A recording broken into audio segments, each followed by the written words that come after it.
चलिए मेरी बात को जरा ध्यान से सुनो। ईबीसीएल के अंदर अब हम एक चैप्टर स्टार्ट करने जा रहे हैं, जिस चैप्टर का क्या नाम है? बेनामी ट्रांजैक्शन प्रोहिबिशन एक्ट 1988, है ना? एक बार चैप्टर का नाम लीजिए, एक बार और, 3 बार नहीं बोलते हैं। जितना लंबा एक्ट का नाम है उतना ही अच्छा है, मैं तो हमेशा ये बोलता हूं। देखिए इस एक्ट के नाम में इसका ऑब्जेक्टिव है, जरा बताओ तो तुम ऑब्जेक्टिव क्या निकालते हो? बस बहुत अच्छी बात सर। एक एक्ट है जिसका ऑब्जेक्टिव है भारत में बेनामी ट्रांजैक्शन को प्रोहिबिट करना, ये ना? बेनामी ट्रांजैक्शन को क्या करना? प्रोहिबिट करना। इसका सीधा सा मतलब है कि बेनामी ट्रांजैक्शन अच्छी चीज नहीं है। तो इस चैप्टर में हमें पहले तो ये पढ़ना पड़ेगा कि बेनामी प्रॉपर्टी होता क्या है, बेनामी ट्रांजैक्शन होता क्या है, और उसके बाद उसके प्रोहिबिशन से जुड़ी भी चीजें होंगी, पेनल्टी एंड पनिशमेंट। जल्दी बताओ क्या क्या पढ़ना है इस चैप्टर में?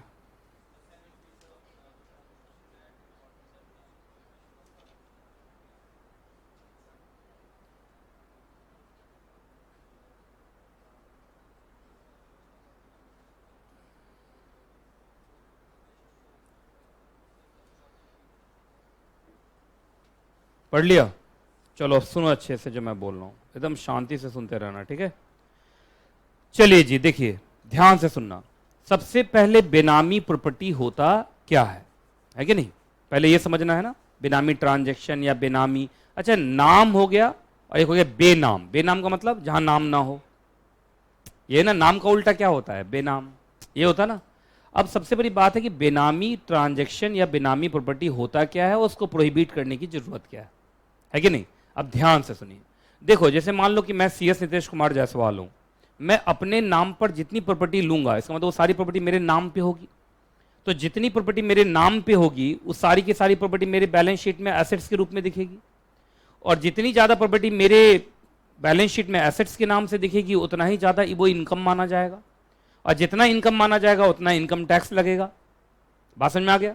तो बैलेंस शीट में लिखते ही अब आपको पहले तो जवाब देना पड़ेगा कि ये चीज को खरीदने के लिए पैसा कहां से लाए, और अगर चलो कोई बात नहीं, पैसा तुम लाए, एक तो ये बताओ, और पैसा लाने के बाद अब तुम इसके ऊपर क्या दो? टैक्स दो। तो दो चीजें हैं। एक्चुअली लोग टैक्स से नहीं बचते हैं ज्यादा, जानते हो क्यों?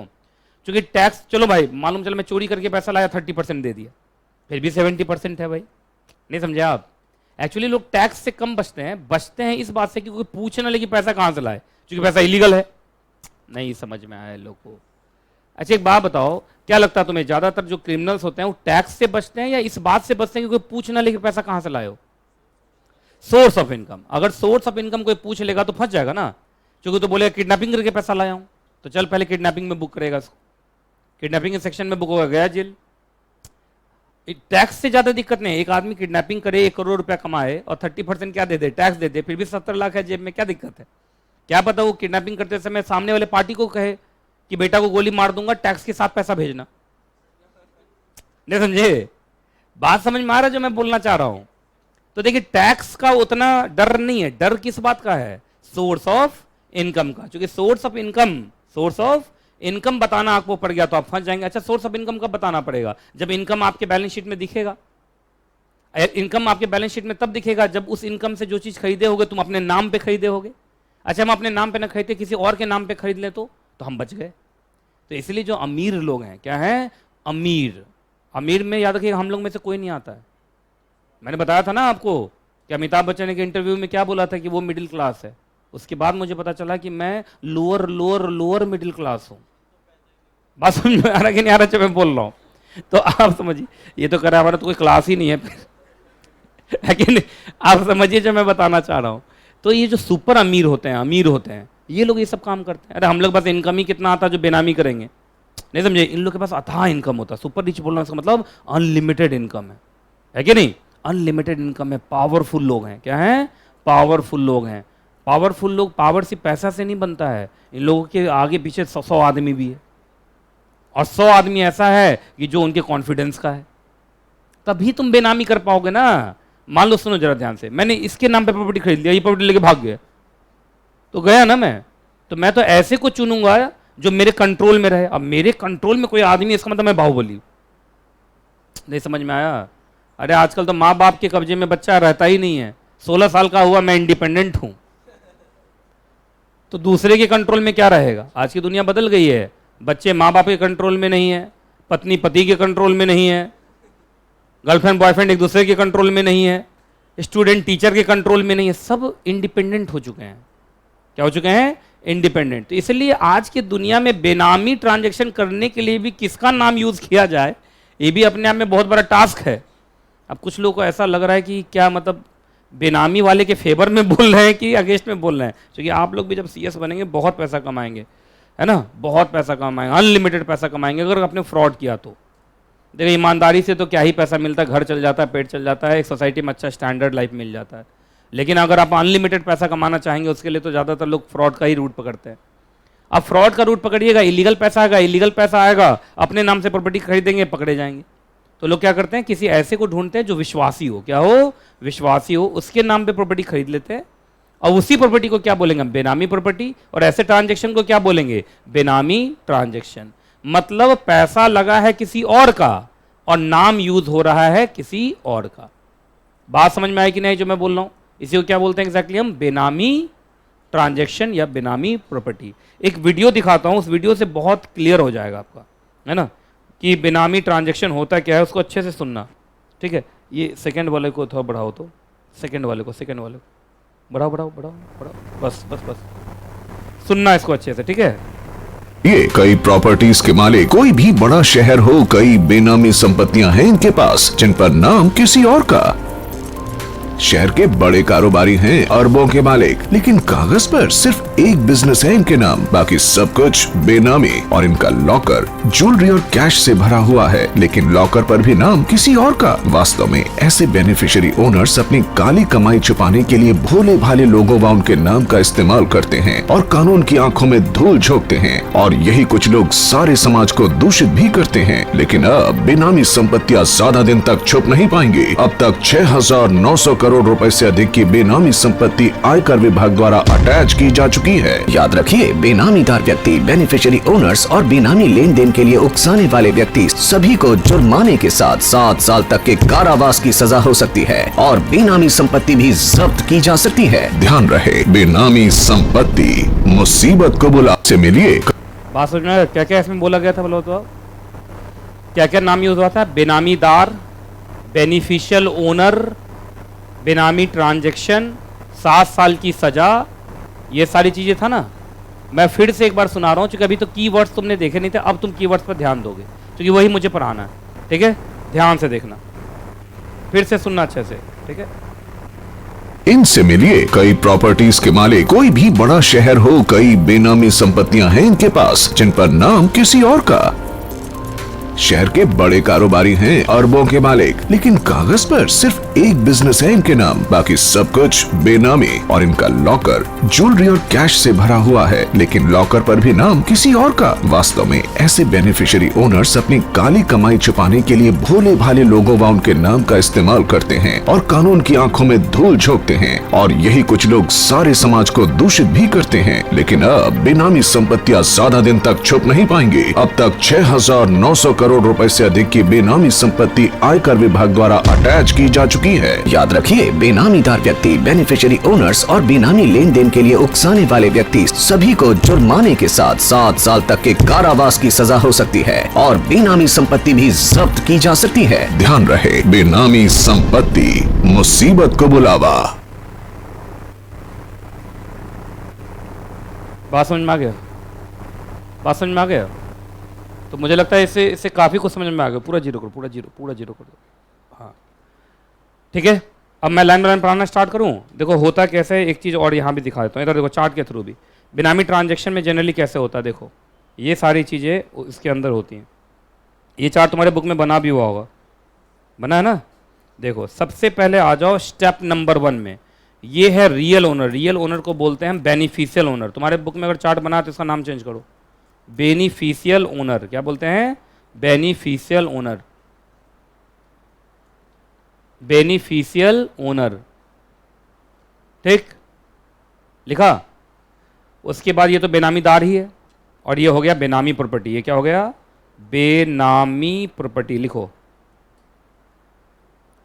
अब देखो सबसे पहले ये इस तीनों में से अमीर कौन है पहले बताओ, अमीर आदमी ये है, इसने सबसे पहले पैसा दिया। स्टेप नंबर 1 लिखो, स्टेप नंबर 1, स्टेप नंबर 1 में इसने देखो क्या दिया, gives black money to buy property. किसको दिया? बेनामीदार को दिया। बेनामीदार का मतलब जिसने अपना नाम लेंड किया।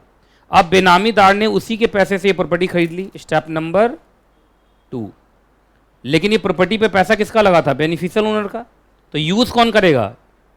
बेनिफिशियल ओनर करेगा। ये हो गया स्टेप नंबर 3। बात समझ में आ गया? अच्छा, रियल ओनर ने अपने नाम से क्यों नहीं खरीदा? क्योंकि अपने नाम से खरीदा होता तो फंस जाता, उसे पूछा जाता पैसा कहाँ से लाया। चूंकि तुम स्टेप नंबर 1 में नहीं देख रहे हो, क्या लिखा हुआ है? ब्लैक मनी दिया। तो ब्लैक मनी दिया इसका मतलब सोर्स नहीं है, सोर्स नहीं मालूम है ना, और अगर सोर्स है तो इलीगल सोर्स है। अरे व्हाइट मनी से सब कुछ खरीद लेता है। व्हाइट मनी से खरीदने में क्या दिक्कत है? बैंक में जितना पैसा आता है उससे लोग सीना तान के खरीदते हैं। कैश का पैसा होता है ये सब क्या होता है? कैश का पैसा है कि नहीं? और ऐसा खूब चलता है क्योंकि इसको पकड़ना बड़ा मुश्किल होता है। मान लो तुम अपने आप 20 स्टाफ रखो, अब 20 स्टाफ के नाम पर 15-15 लाख का फ्लैट खरीद दो। आप बताइए, आपका हो गया ना, 15 प्रॉपर्टी आपका जनरेट हो गए, और 15 प्रॉपर्टी आपके बैलेंस शीट पे नहीं चढ़ा। समझ में आ रहा है कि नहीं आ रहा है? बशर्ते कि वो आपका 15 का 15 स्टाफ क्या रहे? विश्वासी रहे। मालूम चलो उसमें से एक फ्लैट लेके उड़ गया तो बस ताली बजाते रहो। चक्कर क्या है, ये लोग का ब्लैक मनी बहुत होता है ना इन लोग के पास। किन के पास? ये जो होते हैं बेनिफिशियल ओनर्स। अब ब्लैक मनी इतना होता है कि एक दो लेके उड़ भी जाए तो क्या फर्क पड़ता है, ऐसे भी कौन मेहनत से पैसा कमाया हुआ है। ऊपर से सब बाहुबली गुंडे टाइप के होते हैं, जो लेके भागेगा उसको दुनिया से विदा कर देता है। ये भी तो बात है। अब ये सब काम करने वाला तुम्हें लगता है कि व्हाइट कॉलर लोग होंगे? व्हाइट कॉलर लोग होते नहीं है, सबके सब बदमाश होते हैं। बात समझ में आ रही कि नहीं आ रही है? इसमें ज्यादातर एडवाइस देने वाला यही कंपनी सेक्रेटरी, चार्टर्ड अकाउंटेंट, यही सब। सर अपने नाम से मत लीजिए। और आपको विश्वास नहीं होगा, सारे चार्टर्ड अकाउंटेंट ऐसे नहीं है, पर कुछ ऐसे हैं जो लोग उपलब्ध करवाते हैं कि मेरे पास कुछ लोग हैं, इनके नाम पे करवा लीजिए। इसी में कमीशन खाते हैं। तभी तो बहुत सारे सीए के पास इतना इतना पैसा हो जाता है।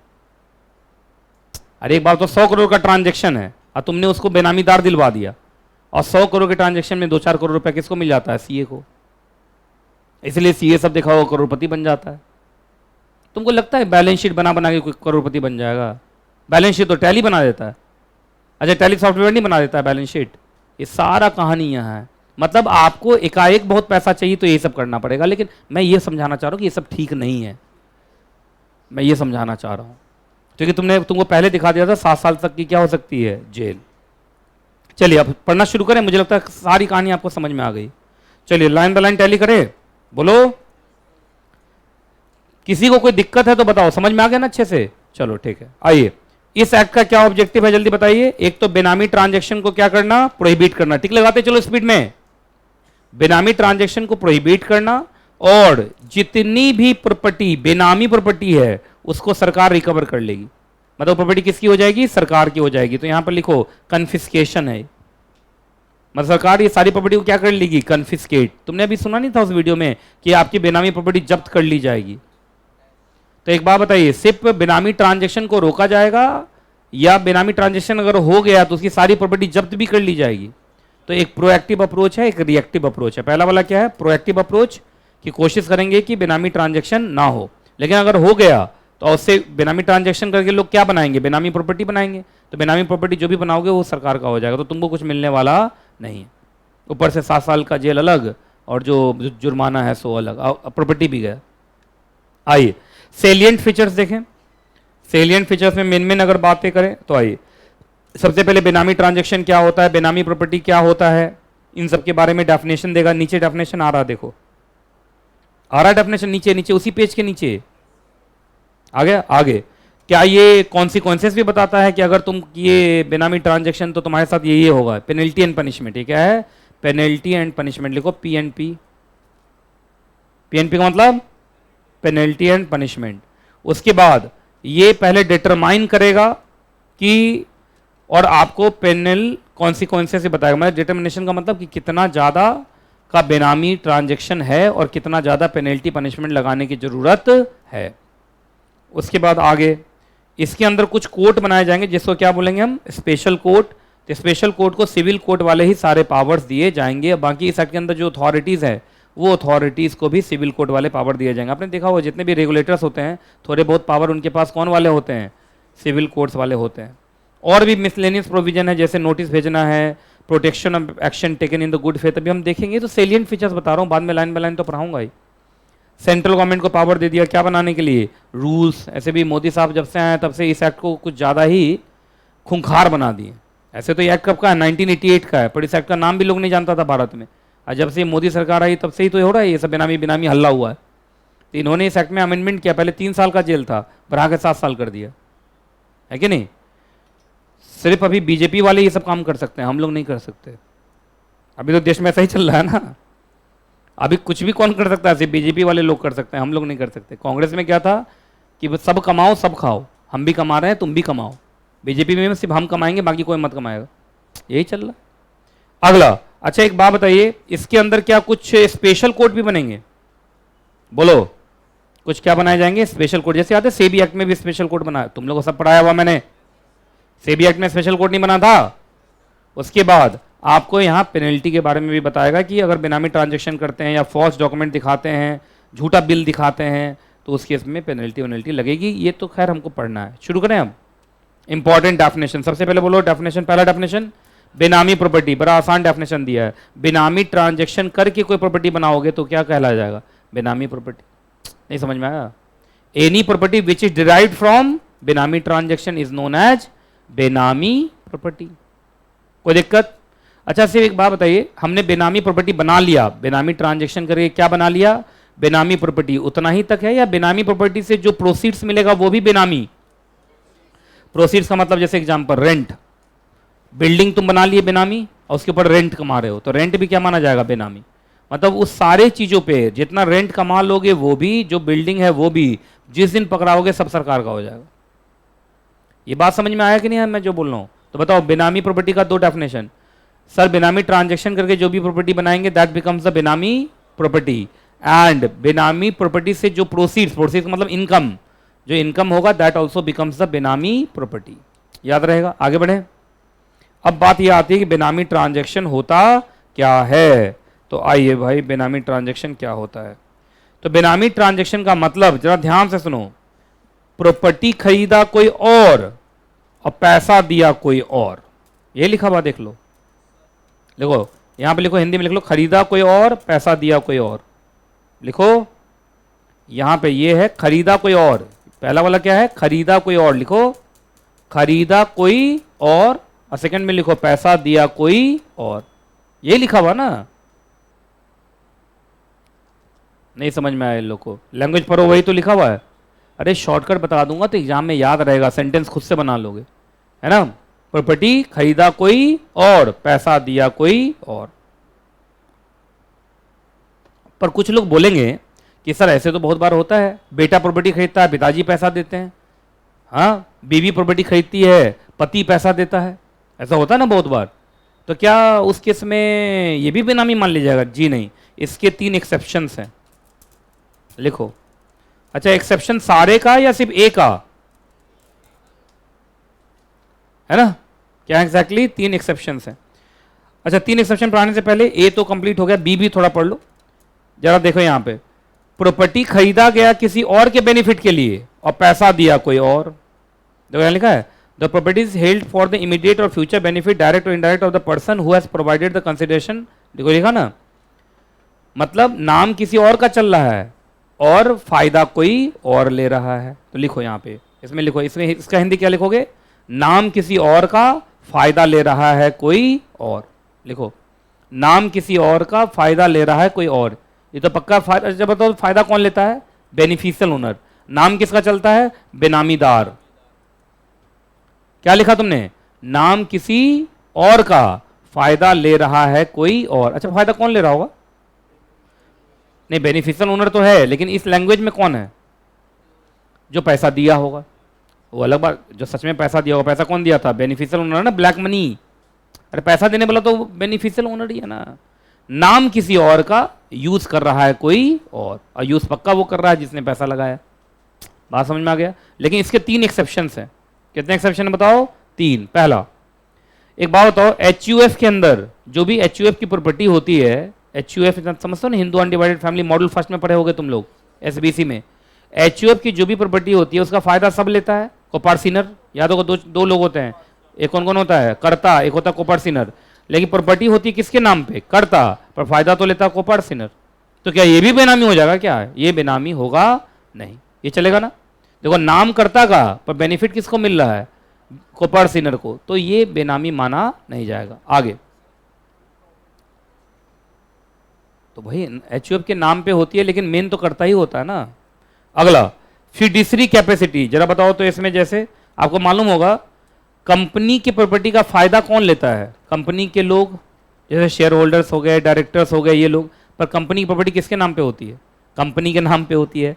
तो कंपनी की प्रॉपर्टी होती तो कंपनी के नाम पे है, पर बेनिफिट्स कौन लेते हैं, तो आपको याद होगा कंपनी के डायरेक्टर कंपनी के साथ फिड्यूसरी रिलेशनशिप में माने जाते हैं।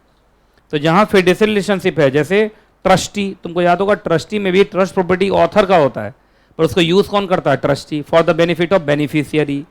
तो यहाँ पे भी वही कहानी हो गया कि सर प्रॉपर्टी है किसी और का, यूज कर रहा है कोई और, लेकिन ये सब एक्सेप्शन में फॉल करेगा। किसमें फॉल करेगा, एक्सेप्शन में फॉल करेगा। बोलो कौन कौन, ट्रस्टी, एग्जीक्यूटर, पार्टनर, डायरेक्टर, डेपोजिटरी। तुमको याद होगा किसी भी शेयर का रजिस्टर्ड मेंबर कौन होता है, डेपोजिटरी, पर बेनिफिशियल ओनर तो शेयर होल्डर होता है। तो क्या उसको भी बोल दोगे बेनामी क्या, तो ये सब चलेगा, क्योंकि ये सब क्या है, फिड्यूसरी रिलेशनशिप। आगे बढ़े, चलिए आप अपने बीवी के नाम पे कोई प्रॉपर्टी लेते हैं, है ना, ऐसे भी होता यही है, बेचारे पति दिन रात मेहनत करके पैसा कमाते हैं, फायदा तो कौन लेती है, बीवी लेती है जनरली। ऐसा उल्टा भी हो सकता है, बुरा मत मानिएगा, CSA क्लास में बैठे हुए हैं, लड़कियां ज़्यादा होती हैं CS में, कहीं पीट पाट दी तो दिक्कत हो जाएगा। लेकिन जनरली आप जरा देखिए, जनरली जो ज़्यादातर घर में होता है ना, बेचारा हस्बैंड सुबह सुबह ऑफिस के लिए निकला और रात में घर पहुंचा, आप पत्नी दिन भर TV देख रही, क्योंकि सास भी कभी बहू थी, नागिन 1, नागिन 2, नागिन 3, और आजकल अभी कुछ दिन पहले चला है कौन, अनुपमा। बेचारा उसको मालूम भी होगा पति को अनुपमा कौन है, नहीं उससे पत्नी को सब कुछ मालूम है। बेचारा मेहनत करके घर खरीदा, पति को मालूम भी नहीं होगा कि घर के कोने में क्या रखा हुआ, पत्नी पूरा घर का कोना कोना सूंघ ली है बैठ। तो प्रॉपर्टी का इस्तेमाल कौन कर रही है, बीवी, लेकिन पैसा किसका लगा है, नाम किसका है, पति का। तो ये चलेगा। आप जानते हैं ना, ये भारत में सोसाइटी में मैरिज को कुछ ज़्यादा ही इज्जत दिया गया है ना, ये चलेगा, उसमें कोई दिक्कत। ऊपर से कहीं गई तो आधा लेके जाएगी, ये भी कहानी है ना। कभी कभी इतने रिजर्वेशंस को देख के लगता है कि लड़की बन के पैदा होना था, कम से कम फायदा तो मिलता। लेकिन मैं बताऊं ऐसा कुछ नहीं है, लड़कियों को भी बहुत सारी प्रॉब्लम्स हैं, मैं समझ सकता हूँ, लड़कों को भी बहुत प्रॉब्लम में तो सभी है दुनिया में, गाय भैंस को छोड़ के। इंसान है तो इमोशन है, इमोशन है तो एक्सपेक्टेशन है, एक्सपेक्टेशन है तो दुख है। सही बोल रहा हूं कि नहीं बोल रहा, पहले बताइए। यही कहानी है, जिनको इमोशन नहीं होता उनको कोई दिक्कत नहीं होता, मेन कहानी इमोशन पे है। चलिए, in the name of spouse, spouse का मतलब अगर पति है तो पत्नी, और पत्नी है तो पति, जानते हैं एक दूसरे के स्पाउस माने जाते हैं। चलिए, अच्छा अपने चिल्ड्रन के नाम पे भी लेते हैं लोग, तो चलेगा, इसमें कोई दिक्कत वाली बात नहीं। बोलो 3 एक्सेप्शन। दूसरा, तीसरा, मैंने लगता है डिस्प्यूटेड पॉइंट बोल दिया, D2H पर लड़कियां गुस्सा हो गई हैं। दिव्या मिश्रा बोली पति लोग को भी पता होता है कि कौन है अनुपमा, है तुमको कैसे मालूम है, ये बोल रहा नहीं होता, तुम पति हो। और इधर से जो लिख रही है लड़की सब, इन लोगों को कैसे पता है भाई, है? अच्छा ऐसा है क्या। निवेदिता बंसल, सर लेडीज को भी काम होता है। चलिए भाई, लड़के यहां से पूछ रहे हैं क्या काम होता है, काम तो कुछ नजर आता नहीं है। ऐसा कुछ भी नहीं है भाई, सबकी रिस्पॉन्सिबिलिटीज है, सब जरूरी है इस दुनिया के लिए, है कि नहीं, है ना। इसमें कोई बेकाम नहीं। बंद घड़ी भी दिन में 2 बार सही टाइम दिखाती है। आप कहना क्या चाहते हैं आप, एग्जाम्पल सूट नहीं किया यहाँ पे, ऐसा नहीं है। लेडीज का भी बहुत बड़ा इंपॉर्टेंस है, बहुत काम करती हैं वो भी, घर तो वही चलाती हैं, है ना। अब तो दुनिया भी चला रही हैं, एरोप्लेन भी चला रही हैं, है ना, स्कूटी चलाती हैं, पापा की परी बन जाती हैं, हैं। और लड़का चलाता है तो है पापा का पड़ा है, माँ का मगरमच्छ। ये तो अलग ही है। ए खत्म हो गया। ए में 2 पॉइंट था ना, ए बी, अच्छा ए में 2 पॉइंट था ना, ए सॉरी फर्स्ट नहीं ए, हाँ ए में क्या था, ए और बी, देखो यहां पे ए में था ए और बी, ये ना, ये हुआ ए को तुम लिख दो 1 का हो गया ए बी में, और बी का कितना एक्सेप्शन था, 3। ये समझ में आ गया? चलो जी आगे बोलो, आगे बोलो बी ना, बी को तुम 2 समझो तो थोड़ा याद करने में ठीक रहेगा ना, 2। चलो सुनो इधर ध्यान सुनो, इस बार तुमने जरा बताओ तो ट्रांजैक्शन किसके नाम पे किया, फिक्टिशियस नेम में। फिक्टिशियस का मतलब काल्पनिक नाम, वो नाम तो है, मतलब नाम का आदमी दुनिया में एग्जिस्ट करता ही नहीं है। ये तो और अच्छा है कि नहीं? इसमें तो बेनामीदार पकड़ाएगा ही नहीं, क्योंकि बेनामीदार तो ऐसा नाम है जो क्या है ही नहीं। तीसरा सी पॉइंट, तीसरा 3 लिखो, 3 लिखिए, ओनर ऑफ द प्रॉपर्टी को ही नहीं मालूम है कि उसका प्रॉपर्टी है। नहीं समझे?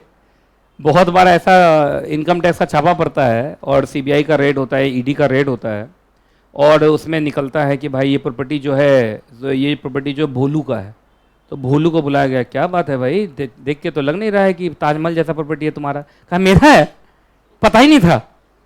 नहीं समझे? जहां ये लाइन बोला कि मेरा है, पता ही नहीं है, इसका मतलब बेनामीदार, इसका मतलब उसके नाम को कोई यूज कर लिया चुपके से, उसी को नहीं मालूम। नहीं समझ में आया है कि नहीं? अब बोला सर ऐसे कैसे कर लिया, उसको उसका मतलब ओनर बोला साइन करो, यहाँ पे साइन कर दिया, 500 रुपये, जाओ मिठाई खा लो, इस मिठाई खाने के लिए साइन किया था, और उसको क्या मालूम उसके नाम पे करोड़ों का संपत्ति है जी। अगला डी पॉइंट बोलो, नंबर 4, किसी एक आदमी से पूछा गया तुम्हारी प्रॉपर्टी कहाँ, पैसा कहाँ से लाए, बता नहीं रहा। अब पैसा कहाँ से लाए? इनकम टैक्स में रिटर्न में तो तुम 2 लाख रुपया दिखाते हो, 2 करोड़ का प्रॉपर्टी है, पैसा कहाँ से लाए भाई? तो 2-3 बार जो उल्टा लटका के पीटा गया, तो बताया सर मिस्टर रामू दिए थे। अब मिस्टर रामू जो है मिल ही रहा नहीं है। बात समझ में आ रहा है? तो इसका सीधा सा मतलब पैसा देने वाला कोई और नाम किसी और का। तो चलो 4 रहे, ए बी सी डी बोलो। ए में 2 था, बोलो कौन कौन? नाम किसी और का, पैसा दिया कोई और, ठीक है, नाम किसी और का, यूज किया कोई और, उसके 3 एक्सेप्शन, कर्ता, बेनिफिशियर नहीं क्या था, फिड्यूसरी, और तीसरा हाँ स्पाउस चिल्ड्रन, ठीक है, याद रहेगा। फिर सेकेंड पे क्या है, फिक्टिशियस नेम में। थर्ड पे क्या है, ओनर को ही पता नहीं कि मेरा प्रॉपर्टी है। नंबर 4, जो सच में पैसा दिया वो मिल ही रहा नहीं है। याद रहेगा तुम लोग को? 4 याद रखने का तरीका जल्दी बोलो। एक में ए और बी, अब बी के साथ बी का पहले जनरल रूल और इसके 3 एक्सेप्शंस। बात समझ में आ गया? फिर होगा 2, फिर होगा 3, फिर होगा 4। वो मैं समझ में 1 2 3 4 मैंने अपने तरफ से बोल दिया है। ऐसे तो ये अगर देखोगे नंबरिंग में तो ऐसे आ रहा है, ए बी सी डी। अच्छा कोई बात नहीं, ठीक है, पहले ये समझ में आ गया आपका। अब जरा देख लेते हैं एक चीज, ये जरा देखो तो एक्सेप्शन जो है वो सिर्फ बी का है या दोनों का है? सिर्फ बी का है जी, ठीक है। चलिए आगे चले। ऐसे तुम ए में भी उसको यूज कर सकती हो, उसमें कोई दिक्कत नहीं, क्योंकि ए और बी का लैंग्वेज लगभग मैच करता है। लेकिन वो अगर देखोगे तो लगातार लिखा है किसमें जाके, वो बी में। चलो हाँ हाँ, ओनर लाइबल नहीं है तो देखो फिर गुड फेथ और बैड फेथ चेक होगा। अगर उसको भी मालूम था जैसे उल्टा के लटका के मारा गया तो कहा हाँ हमको भी तो मिला था कुछ कमीशन, तो फिर वो लाइबल होगा। लेकिन मालूम चला उसको पता ही नहीं, एकदम पता नहीं है, उसको कुछ पता ही नहीं है, तो इनोसेंट हो गया ना वो। आपको मालूम है ना गुड फेथ में छोड़ दिया जाता है। ऐसे तो मालूम चला जितने भी बड़ी बड़ी कंपनी उसका प्यून यून सब जेल में रहेगा हमेशा, समझे। आइए चलो बोलो, बेनामीदार कौन होता है? सर जो बीमार होता है। बेनामीदार वो होता है जिसके नाम पर चलता है, या तो वो पर्सन जिसका नाम यूज हुआ है या फिक्टिशियस पर्सन। फिक्टिशियस भी है ना जिसका नाम ही पता नहीं है। इन हुज नेम, सबसे इंपॉर्टेंट वर्ड ये था, क्या था? इन हुज नेम क्या हुआ था, जल्दी बोलो। प्रॉपर्टी ट्रांसफर हुई थी और एक ऐसा आदमी जिन्होंने सिर्फ अपना नाम दिया था। क्या दिया था? नाम। नेम लेंडिंग जो करते हैं वो भी तो बेनामीदार ही माने जाएंगे, नहीं समझे आप? चलिए बेनिफिशियल ओनर कौन है? यही सेठ जी हैं। कौन है ये? सेठ जी, है ना। पेट नहीं तो सेठ नहीं, सुना है? सेठ जी का ये प्रीरिक्विजिट है कि उसका पेट होना चाहिए, पेट नहीं तो सेठ नहीं। अब होते हैं सेठ वेट, हैं होते हैं, अंबानी सेठ ही तो हैं, है ना। आइए, अच्छा एक बात बताइए, बेनिफिशियल ओनर कौन है? क्या उसी के बेनिफिट के लिए किया गया सारा काम? बोलो, बेनामीदार ने किसके बेनिफिट के लिए प्रॉपर्टी रखा है? Beneficial owner. तो बेनिफिशियल ओनर कौन हो गए? आका। क्या हो गए? आका, है ना। नाम यूज होगा किसका? काका का, है नाम यूज हुआ काका का और प्रॉपर्टी यूज कौन करेंगे? आका। आका का मतलब सेठ जी हैं। कौन है? सेठ जी। आइए हेडिंग बोलो। सेक्शन 3 चार्जिंग सेक्शन होता है। इस एक्ट का ऑब्जेक्टिव है बेनामी ट्रांजैक्शन को प्रोहिबिट करना, तो चार्जिंग सेक्शन ही लिखेगा ये लाइन। सेक्शन 3 साफ साफ बोला कोई भी पर्सन बेनामी ट्रांजैक्शन में एंटर नहीं करेगा, और एंटर करते हुए पकड़ा गया तो 3 साल की जेल, फाइन दोनों हो सकता है। लेकिन इसको बेनामी ट्रांजैक्शन प्रोहिबिशन अमेंडमेंट एक्ट 2016 से चेंज कर दिया गया, और अभी जो चल रहा है 2016 वाला चल रहा है। अब सुनिए अब क्या चल रहा है, चैप्टर नंबर 7, इसमें साफ साफ लिखा हुआ है ऑफेंसेस एंड प्रोसिक्यूशन। इसमें साफ लिखा हुआ है कि अगर आप गिल्टी पाए गए किसके? बेनामी ट्रांजैक्शन के, तो याद रखिएगा 1 साल से लेके 7 साल तक का आपको रिगरस इंप्रिजनमेंट है। रिगरस का मतलब कठोर कारावास। उसके बाद सिर्फ इतना ही है या फाइन भी लगेगा? और फाइन तुम्हारा कहां तक जा सकता है? प्रॉपर्टी के फेयर मार्केट वैल्यू के 25% तक। तो कुछ लोग बोलेंगे सर 75% तो बच गया। अरे ये 75% नहीं बचा, प्रॉपर्टी भी गई, प्रॉपर्टी भी गई। उस प्रॉपर्टी के फेयर मार्केट वैल्यू का 25% तक का जुर्माना ऊपर से, और 7 साल तक का जेल भी। तो देखा जाए तो काफी डरावना जैसा नहीं लग रहा है ये, है कि नहीं? तो अगर तुम देखा जाए तो 125% हो गया, सही बात। 100% प्रॉपर्टी तो ले ही लिया, प्लस 25% और ले लिया, और ऊपर से 7 साल का जेल भी भेज, एक नया घर दिया तुमको। कितने साल के लिए? 7 साल के लिए, है कि नहीं? अच्छा, जेल में जो खाना वाना इन लोग को दिया जाता है उसमें क्या उसका पैसा लिया जाता है? नहीं, उससे कठोर कारावास होता तो उतने का काम करवा लिया जाता। नहीं। आइए अब जल्दी बोलो, तुमको याद होगा इस एक्ट का एक ही ऑब्जेक्टिव नहीं है, 2 ऑब्जेक्टिव है। सेक्शन 3 प्रोहिबिशन ऑफ बेनामी ट्रांजैक्शन, सेक्शन 4 आपको बताया था, वहां पर लिखा हुआ था कि जो प्रॉपर्टी है उसको भी कन्फिस्केट कर लिया जाएगा। तुम शुरू में ही पहले पेज का 2 लाइन एकदम सबसे पहले जहां चैप्टर स्टार्ट हुआ है ना, तो अगर मैं चाहूं तो यहां लिख भी दूंगा। लो यहां लिख दे रहा हूं, ये है ना, इसको मैं लिख देता हूं। क्या है ये? सेक्शन 3, और ये क्या है? सेक्शन 4। ये है ना, 2 ऑब्जेक्टिव, दोनों पर सेक्शन है। आ जाओ सेक्शन 4 देखें। सेक्शन 4 क्या किससे डील करेगा? बोलो, प्रॉपर्टी से। किससे डील करेगा? Recovery of property. आ जाओ, एक बात बताइए, एक बार अगर बेनामी प्रॉपर्टी डिक्लेयर हो गया तो अब ना कोई केस सुना जाएगा, ना क्लेम, ना एक्शन। किसके द्वारा? रियल ओनर के द्वारा। से रियल ओनर आएगा, सर मेरा प्रॉपर्टी है, तो पहले से क्यों नहीं बताए? तो अगर तुम्हारा प्रॉपर्टी है तो तुमने पहले से क्यों नहीं बताया? जैसे मान लो जैसे मालूम चला ये बच्ची है ना, बड़ी मासूम सी दिख रही है, मुझे लगा कि इसको मैं बेवकूफ़ बना सकता हूँ, इसको बुला यहाँ साइन करो, देखता हूँ तुम्हारा साइन काम करता है कि नहीं। ठीक है, साइन कर दी बेचारी, इसके नाम पे ताजमहल खरीद लिया। बात समझ में आ रहा है? क्या खरीद लिया? ताजमहल खरीद लिया। बाद में ताजमहल कोई अपना बनाने लगी, अब मुझे ही घुसने नहीं दे रही है, तो क्या मैं केस कर सकता हूँ कोर्ट में जाके इसके ऊपर? नहीं केस कर पाऊंगा, केस करूंगा तो फंसूंगा। नहीं समझ में आया? तो मैं बोलूंगा रियल ओनर मैं हूं, तो भाई तुम रियल ओनर हो तो इसके नाम पे प्रॉपर्टी क्यों खरीदा तूने? केस वेस ही नहीं चलेगा। मतलब रियल ओनर कुछ भी कर पाएगा नहीं, ना कोई डिफेंस चलेगा, ना उनका केस चलेगा। रियल ओनर अब कुछ भी कर नहीं पाएगा, उसके हाथ से वो प्रॉपर्टी गई। बात समझ में आ रहा कि नहीं आ रहा है? तो क्या रियल ओनर को कोई रिलीफ है? जैसे अब आके बोल रहा कि सर अब अपने नाम पे ट्रांसफर करा लेता हूं, ये वो ना, कुछ नहीं, खत्म। प्रॉपर्टी किसकी हो गई? सरकार की, है ना। अभी मैं देख रहा हूं यूपी में ये सब बहुत चल रहा है। यूपी में तो कन्फिस्केट नहीं करता, सीधा बिल्डिंग गिरा ही देता है। मैंने सुना 1-2 दिन पहले फिर से बुलडोजर लेके पहुंच गया। आजकल देख रहा हूँ वहाँ नेता के आने पे वीडियो नहीं बना रहा है, बुलडोजर के आने पे वीडियो बना रहा है। उसका नाम कहीं बुलडोजर प्रदेश ना हो जाए, जिस हिसाब से हालत चल रहा है। लेकिन इसमें बहुत सारी बातें हैं, और ये भी देखना पड़ेगा कि कहीं ह्यूमन राइट्स का वायलेशन तो नहीं हो रहा है। आपको मालूम है इसमें ह्यूमन राइट्स का वायलेशन भी हो सकता है, ना केस चलता है ना कुछ चलता, सीधा बिल्डिंग लेके उड़ा देते। और सबसे अजीब बात है कि ऐसे लोग जो शूटर्स जो गोली मारते हैं वो जहाँ ठहरते हैं उस बिल्डिंग को भी गिरा देता है। ऐसे तो घूमते फिरते कहीं यहां चढ़ गया तो मालूम चल हम लोग बैठे बैठे गिरा देगा।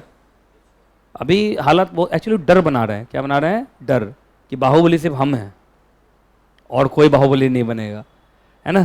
तो ये सिर्फ डर बना रहे हैं। लेकिन अभी भी देखिए कुछ स्टेट्स की हालत, जैसे एक समय में यूपी में ज़्यादा अपराध था, बिहार में कम हो गया था नीतीश कुमार की वजह से। अब फिर बिहार में बढ़ने लगा है, यूपी अब शांत हो गया। अब यूपी के जितने भी गुंडे सब हैं सब बिहार बॉर्डर पर बैठे रहते हैं कि जहाँ यूपी की पुलिस आएगी कहाँ घुस जाएंगे, बिहार में घुस जाएंगे। उसके बाद तो सरकार उल्टा है दोनों की तरफ, इधर बीजेपी की सरकार है, उधर कांग्रेस नहीं, मतलब ये नीतीश उतीश ये सब जो सब मिल के हैं। तो आजकल बड़ी हालत ख़राब चल रही है कि नहीं। तो वो इस एक्ट का भी यूज़ करता है वो लोग, नहीं समझे। कल मैंने देखा, न्यूज़ देख रहा था, आपको विश्वास नहीं होगा कहाँ पे हुआ ये घटना यूपी में जो अभी हुआ है। किसी को मारा, कोई पाल, उमेश पाल को मार दिया है। कानपुर में हुआ, कहाँ हुआ है? मैं तुम लोग न्यूज़ तो सुनते नहीं होगे, गूगल न्यूज़ नाम का तो चीज़ कभी देखे नहीं होगे। कहाँ हुआ है? प्रयागराज में हुआ है। अच्छा प्रयागराज में हुआ ना, इलाहाबाद में जो है प्रयागराज। अच्छा इलाहाबाद नहीं बोल सकते हैं, प्रयागराज, ओके सॉरी। प्रयागराज में आपको विश्वास नहीं होगा, जिस अतीक अहमद ही कौन है जिस पर आरोप है, गैंगस्टर है, उसके ऊपर आरोप है। और उसके घर को जब गया सील करने तो बेसमेंट में जो कार्स मिली हैं, मतलब ऐसी कार जो रखा हुआ है, फरारी, हाँ लैंड क्रूजर, पोर्शे बोलते हैं, क्या बोलते हैं उसको, पोर्शे बोलते हैं, पोर्शे। आप बताइए, वो तो ऐसे जगह पे रखे हुआ जहां वो रहता भी नहीं है। आप समझ रहे हो बात। और उसमें नंबर कहाँ का है? तमिलनाडु, कर्नाटका। इसका सीधा सा मतलब ये सब बेनामी प्रॉपर्टी है, वो किसी और के नाम पे खरीदे हुआ है। तो ज़्यादा पैसा हो जाना भी टेंशन ही देता है। ऐसा जब हम लोग ठीक हैं, डेली कुछ बच्चों को पढ़ाते हैं, फीस आता है, कमाई खाते हैं, आराम से ज़िंदगी में रहते हैं। सबसे अच्छा काम टीचर्स का है, कम से कम हम लोग क्या ब्लैक मनी का काम करेंगे। सही बोल रहा हूँ कि नहीं बोल रहा, पहले बताओ। उसमें भी बच्चा सब इतना बदमाश है, जीएसटी भी नहीं देता, वही मुझे देना पड़ता है। चलिए सेक्शन नंबर 5 भी है भाई। अच्छा तुम्हारा कोई केस वेस नहीं लेगा, इसका मतलब प्रॉपर्टी क्या कर लेगा वो, कन्फिस्केट। और प्रॉपर्टी किसकी मानी जाएगी? सेंट्रल गवर्नमेंट की मानी जाएगी। तो अगर ये एक्ट लगा दिया ना बेनामी वाला, तो जितना भी कारोबार पकड़ाया है ना वो सब किसका हो जाएगा? केंद्र सरकार का हो जाएगा, सेंट्रल गवर्नमेंट का हो जाएगा। तो ये एक्ट बहुत लगा रहा है आजकल जहीं तहीं। चलो अच्छा क्या लगता है, मतलब पूरा जंगल राज है कि मतलब सीधा आया बुलडोजर चढ़ा दिया, या फिर नोटिस वोटिस देगा? चलिए जी जरा बोलो, नोटिस एंड अटैचमेंट। सबसे पहले आपको सेक्शन 24 में इनिशिएटिंग ऑफिसर को अगर उसको लगता है ऐसा कि कोई बेनामीदार है, क्या है, बेनामीदार है, तो सबसे पहले वो नोटिस भेजेगा और उसको शोकोज करेगा। शोकोज मतलब कारण बताओ नोटिस कि तुम्हारे प्रॉपर्टी को हम क्यों ना डिक्लेयर करें बेनामी प्रॉपर्टी। अच्छा एक बात बताइए, अगर बेनिफिशियल ओनर का नाम पता चल जाता है तो क्या उसको भी नोटिस जाएगा? तो दो को नोटिस जाएगा, बोलो कौन कौन? बेनामीदार को जाएगा और बेनिफिशियल ओनर अगर दिखाई देता है तब, चूंकि बेनिफिशियल ओनर ज़्यादातर दिखाई देगा नहीं, वो तो भागा हुआ होगा, वो तो मिलेगा ही नहीं ना। ज़्यादातर कौन पकड़ाएगा? बेनामीदार। अब बेनामीदार को जब पीटोगे तो कौन पकड़ा जाएगा? बेनिफिशियल ओनर, है ना। बाकी इनिशिएटिंग ऑफिसर उसके बाद सारा इंक्वायरी करेगा, उसके बाद जो रिपोर्ट मांगेगा, एविडेंस मांगेगा, है ना, ये सब कितने दिन में कर लेगा वो? जिस दिन नोटिस इशू किया उससे 90 डेज के अंदर सारा कार्यक्रम कंप्लीट करने के बाद वो 2 तरीके का डिसीजन ले सकता है। मुझे लगता है पहले आपको ये पढ़ना चाहिए, बाद में ये पढ़ना चाहिए। मैं बताता हूं कैसे, आओ इधर। पहले ये, अगर उसने अभी तक प्रोविजनल अटैचमेंट नहीं लगाया, क्योंकि देखिए सीधा फाइनल अटैचमेंट नहीं होता, पहले क्या होता है? प्रोविजनल।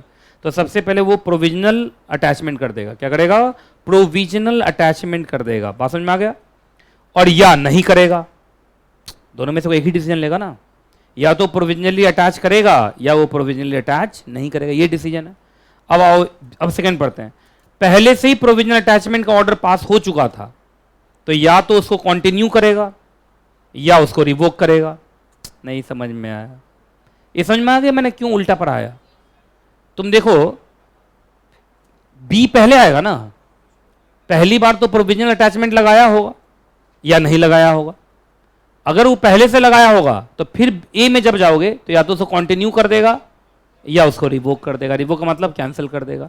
तो सब मिला के घूम फिर के यही कहानी है कि वो पहले क्या करता है? प्रोविजनली अटैच करता है।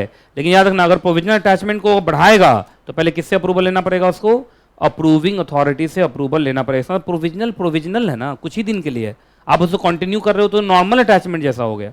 तो बिना अप्रूविंग अथॉरिटी के आप ऐसा कर सकते नहीं है ना। ऐसे तो देखो प्रोविजनल अटैचमेंट जब किया है तो भी उस किसका अप्रूवल लिया है, अप्रूविंग अथॉरिटी का लिया। बिना अप्रूविंग अथॉरिटी के वो अटैचमेंट का ऑर्डर पास नहीं कर सकता, चाहे वो प्रोविजनल हो चाहे वो फाइनल हो। आइए सेक्शन नंबर 27 क्या बोलता है, कन्फिस्केशन एंड वेस्टिंग। जितनी भी प्रॉपर्टी पकड़ाएगी बेनामी वो सारी की सारी प्रॉपर्टी आफ्टर ROBH रूब, याद है, reasonable opportunity of being heard, उसके बाद एक ऑर्डर पास हो जाएगा कि अब इस प्रॉपर्टी को क्या कर लिया जाए, कन्फिस्केट कर लिया जाए, और यही प्रॉपर्टी अब किसकी मानी जाएगी, सेंट्रल गवर्नमेंट की मानी जाएगी, और इसका कोई कंपनसेशन भी आपको मिलेगा नहीं। कंपनसेशन किस बात का मिलेगा, देख के नहीं लग रहा ये बड़े लोगों का एक्ट है, हम लोग पर तो लगेगा ही नहीं, हम लोग को तो अपने नाम का प्रॉपर्टी नहीं है, दूसरे के नाम पर क्या लेंगे, है कि नहीं। कभी कभी गरीब रहना भी अच्छा होता है ना। आवाज हो जल्दी, अब कुछ अथॉरिटीज का नाम ले लें। सबसे पहले अपीलेट ट्राइब्यूनल, बड़ा जल्दी बताओ, अपीलेट ट्राइब्यूनल किसके खिलाफ अपील सुनेगा, बोलो, एडजुडिकेटिंग अथॉरिटी, जानते हो जैसे सेबी एक्ट में, पोमला में, हर जगह तो था एडजुडिकेटिंग अथॉरिटी, उसके खिलाफ अपील सुनेगा कौन, अपीलेट ट्राइब्यूनल। अच्छा, अपीलेट ट्राइब्यूनल के फैसले से भी तुम खुश नहीं हो तो उसके खिलाफ कहां जाओगे, अपीलेट ट्राइब्यूनल के खिलाफ जाएंगे आप हाई कोर्ट, कितने दिन में, 60 डेज में। लेकिन याद रखना यहां जो अपील होगा, चूंकि सेकंड अपील हो गया ना, तो ये only on question of law and not on question of fact.